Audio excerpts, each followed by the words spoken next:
सभापति महोदय, स्टेटमेंट जो है भारत सरकार का वो नित्यानंद जी ही बताएंगे, मगर मैं कुछ चीज़ों की स्पष्टता करने के लिए आपकी अनुमति से इस सदन के सामने खड़ा हुआ।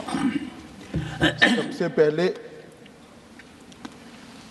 इस घटना में जितने भी लोग हताहत हुए हैं, जो घायल हुए हैं, वो सभी के परिवारजनों के साथ मैं मेरी संवेदना व्यक्त करना चाहता हूं और बड़े दुख के साथ आज मैं उनके प्रति अपार संवेदना के साथ इस सदन में खड़ा हुआ हूं। जैसा मैंने पहले कहा कि सरकार की ओर से जवाब श्री नित्यानंद राय ही देने वाले हैं। जब यहाँ पर 1 घंटे की चर्चा आपने अनुमोदित की, तब मुझे था कि आज का दिन शायद राजनीति से परे रहेगा, इस पर राजनीतिक टीका टिप्पणियां नहीं होगी। खैर, उद्देश्य से या जानकारी के अभाव से कुछ टिप्पणियां भी हुई और कुछ सदन को पूरा देश देखता है, इसलिए देश के सामने कोई गलतफहमी न हो जाए, इसलिए मैं स्पष्टता करने के लिए खड़ा हुआ। दोषारोपण हुआ या जानकारी के अभाव में मुझे मालूम नहीं है, मगर मुझे स्पष्टता करनी है माननीय महोदय, आपके माध्यम से सदन से और सदन के माध्यम से पूरे देश को। Early warning early warning early warning early warning बोलते ही गए। अंग्रेजी में जितने भी गंभीर प्रकार के शब्द है अपने भाषण में डालकर इसको बताया गया। मैं सदन के सामने स्पष्टता करना चाहता हूं, 23 जुलाई को केरल सरकार को अर्ली वार्निंग भारत सरकार की ओर से दी गई थी। 23 जुलाई को, 7 दिन पहले, फिर 24 को गई, फिर 25 को गई, 26 तारीख को मान्यवर ये कहा गया कि 20 सेंटीमीटर से ज्यादा वर्षा होगी, भारी वर्षा होगी, लैंडस्लाइड होने की संभावना है, मड भी रस होकर आ सकता है और लोग इसके अंदर दबकर मर भी सकते हैं। मैं कुछ कहना नहीं चाहता था मान्यवर, मगर भारत सरकार की अर्ली वार्निंग सिस्टम पर सवाल किए गए, इसलिए मैं कहता हूं प्लीज लिसन अस, मत चिल्लाइए, प्लीज रीड इट। जो वार्निंग भेजा है उसको पढ़िए जरा। और इस देश में कई राज्य सरकारें ऐसी हैं जिन्होंने इस प्रकार की वार्निंग का उपयोग कर जीरो कैजुअलिटी डिजास्टर मैनेजमेंट किया है। मैं ओडिशा राज्य सरकार के लिए भी, उस वक्त हमारी नहीं थी, नवीन बाबू की थी, हमने 7 दिन पहले साइक्लोन का अलर्ट भेजा, सिर्फ 1 व्यक्ति मारा गया, वो भी गलती से मारा गया। गुजरात सरकार को हमने साइक्लोन का अलर्ट 3 दिन पहले भेजा, 1 पशु भी नहीं मरा साहब। मगर मैं बड़ी विनम्रता के साथ कहना चाहता हूं कि आप जो घिसे पिटे शब्द यहां लेकर आए हैं और डिमांड ही करते जा रहे हैं, अर्ली वार्निंग सिस्टम है। भारत सरकार ने 14 के बाद अर्ली वार्निंग सिस्टम के लिए 2000 करोड़ रुपया खर्च किया है और इसको साझा किया जाता है मान्यवर। 7 दिन पहले हर राज्य को सूचना भेजी जाती है और वो सूचना साइट पर सबके लिए भी उपलब्ध है, माननीय सांसदों के लिए भी उपलब्ध है।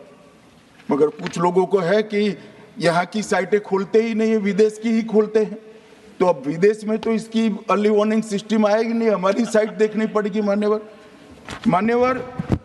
वर्षा, 1 मिनट आप सुनो भाई, मैंने ध्यान से आपको सुना है, सुनिए जरा। नो डोंट प्लीज, इस तरह से नहीं चलेगा, सदन है।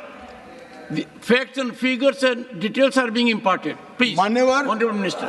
मैं तो उस उद्देश्य से ही कहता हूं इसको सुनकर सभी राज्य अलर्ट हो, अर्ली में अलर्ट हो जाए। मेरा किसी को ताना लगाने का आशय नहीं है। वर्षा के लिए अर्ली वार्निंग सिस्टम है, हीट वेव के लिए है, तूफान के लिए है, चक्रवात के लिए है, यहां तक बिजली के लिए भी अर्ली वार्निंग सिस्टम है, जो 10 मिनट पहले बिजली अक्षांश रेखांक के साथ कहां गिरेगी वो सीधा कलेक्टर को इन्फॉर्म करती, मगर इसका कोई जिक्र नहीं कर रहा है। मैं तो मानता हूं जानकारी का अभाव होगा, जानकारी का अभाव है तो भी ठीक नहीं है, और राजनीति है मान्यवर तो बहुत दुखद है। मान्यवर, कई सारे राज्यों ने इसका उपयोग भी किया है और परिणाम भी आए हैं, और इस अर्ली वार्निंग सिस्टम के तहत मैं आज सदन को बताना चाहता हूं, 23 तारीख को ही मेरे ही अनुमोदन से 9 एनडीआरएफ की टीमें केरल के लिए रवाना हो गई थी कि वहां लैंडस्लाइड आ सकता है। भारत सरकार ने 9 एनडीआरएफ की टीमें विमान से वहां भेजी। मैं पूछ सकता हूं मान्यवर, इतना मुझे पूछते हैं सारे लोग, केरल सरकार ने क्या किया? अनधिकृत लोग रह रहे थे, नहीं रह रहे थे, मगर वल्नरेबल सिचुएशन तो थी। इनको शिफ्ट किया गया क्या? क्यों नहीं किया गया? कौन रोकता था? और शिफ्ट किया तो मरे कैसे? शिफ्ट पहले नहीं किया गया है, बाद में किया गया है। जितना बोलोगे उतना नुकसान होगा। मैं बोलना नहीं चाहता, परंतु जब आप आरोपात्मक तरीके से बात करते, मैं शांति से यहां बैठकर सुनने ही आया। मान्यवर, मैं आज आपके माध्यम से कहना चाहता हूं कि early warning system Narendra Modi ji 2014 में प्रधानमंत्री बने, 2016 से ये प्रोजेक्ट चालू हुआ और 23 तक दुनिया की सबसे आधुनिक अर्ली वार्निंग सिस्टम कहीं पर है तो भारत में। और इसका 7 दिन पहले इसका अनुमान देने वाले 4 ही देश है, उसमें से एक भारत है। मगर उसको पढ़ना पड़ता है, डिमांड करने से कुछ नहीं होता। मान्यवर, जो उन्होंने कहा कि भाई डिजास्टर के पैसे रिलीज करने का राज्य के साथ पास अधिकार नहीं है, वो गलत है। मान्यवर, मैं इसकी भी स्पष्टता करना चाहता हूं क्योंकि सदन का रिकॉर्ड साफ रहना चाहिए।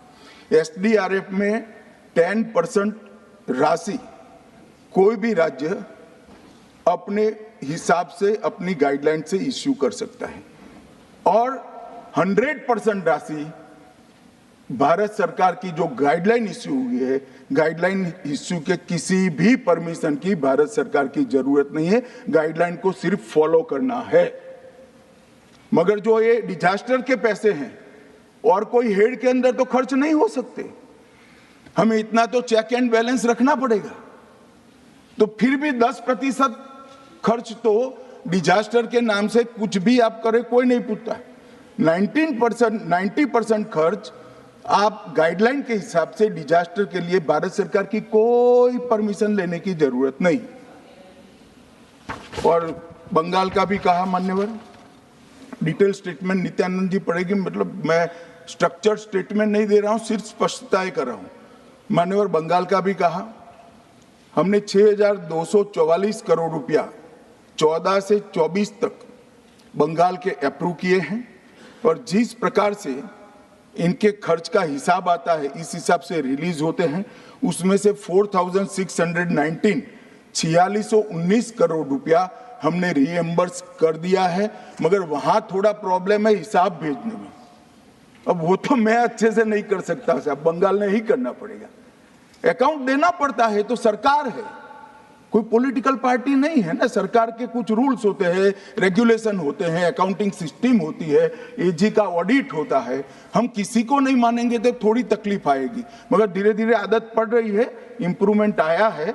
इसीलिए 6244 में से 4619 करोड़ रुपया इनका रिलीज हो चुका है। और मैं फिर से कहना चाहता हूं मान्यवर, अर्ली वार्निंग सिस्टम दी गई थी, इसीलिए 23 तारीख को हमने एनडीआरएफ की 9 बटालियन वहां पर 9 बटालियन वहां पर हमने भेज दी थी, और 3 कल रवाना करी है। एनडीआरएफ की बटालियन उतरने से भी अलर्ट अगर हो जाते तो काफी कुछ बच जाता, मगर मैं किसी पे दोषारोपण नहीं करना चाहता हूं। ये समय है केरल की सरकार के साथ खड़ा रहने का, केरल की जनता के साथ खड़ा रहने का, और जो लोगों की हानि हुई है उनके साथ खड़ा रहने का। मैं सदन को विश्वास दिलाना चाहता हूं, irrespective of party politics, Narendra Modi सरकार, केरल की जनता और केरल की सरकार दोनों के साथ चट्टान की तरह खड़ी रहेगी, किसी को संशय रखने की जरूरत नहीं।